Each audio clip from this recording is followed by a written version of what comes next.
আজকের পাঠ জয়রামবাটি ও দক্ষিণেশ্বরে যাতায়াত।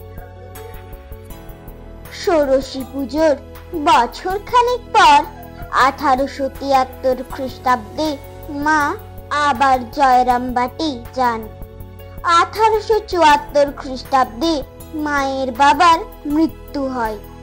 এই বছরে বৈশাখে মা আবার দ্বিতীয়বার দক্ষিণেশ্বরে আসেন।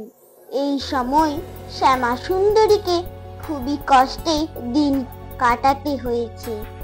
এমনকি ছেলেদের খাওয়াতে না পেরে আত্মীয় বাড়ি পাঠাতে হয়েছিল। দক্ষিণেশ্বরে এসে মায়ের খুব আমসাই হয়, তবু নিজের কষ্ট অগ্রাহ্য করে তিনি ঠাকুর ও চন্দ্রা দেবীর সেবা করে যেতেন। পরে 1875 খ্রিস্টাব্দের আশ্বিনে জয়রামবাটি ফিরে যান।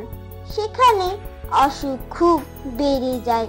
শেষে গ্রাম্য দেবী সিংহবাহিনীর কাছে হত্যা দিয়ে মা ওষুধ পান, তাই খেয়ে অসুখ সারে। সেই থেকে এখনো বহু লোক সিংহবাহিনী দেবীকে পুজো দিতে আসে। মা এই সময় আবার ম্যালেরিয়ায় পড়লেন। তখন ও অঞ্চলে এর মানসিক চিকিৎসা হতো। একটা জ্বলন্ত কাঠ পিলের জায়গায় পেটের উপর ঘষে দিত। রোগীকে 3-4 জন ধরে থাকতে হতো। রোগী যন্ত্রণায় চিৎকার করত।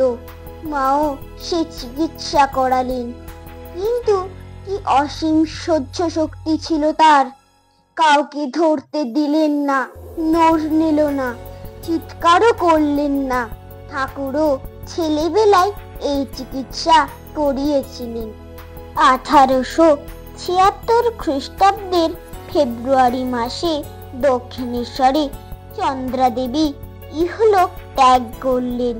সংবাদ পেয়ে মা মার্চ মাসে তৃতীয়বার দক্ষিণেশ্বরে আসেন। এই বছরই দেশে ফিরে 1877 খ্রিস্টাব্দের প্রারম্ভে মা আবার চতুর্থবার দক্ষিণেশ্বরে আসেন। এভাবে 1885 খ্রিস্টাব্দ পর্যন্ত তিনি আরো 4 বার দক্ষিণেশ্বর ও জয়রামবাটি বা কামারপুকুর যাওয়া আসা করেছেন। আমাশয়ে ভুগে ভুগে কাহিল সারদা, সিংহবাহিনীর দ্বারে পড়িল একদা। হত্যা দিয়া দেবী তারে ওষুধ দিলেন, সে ওষুধে সারদা মা সেরেও গেলেন।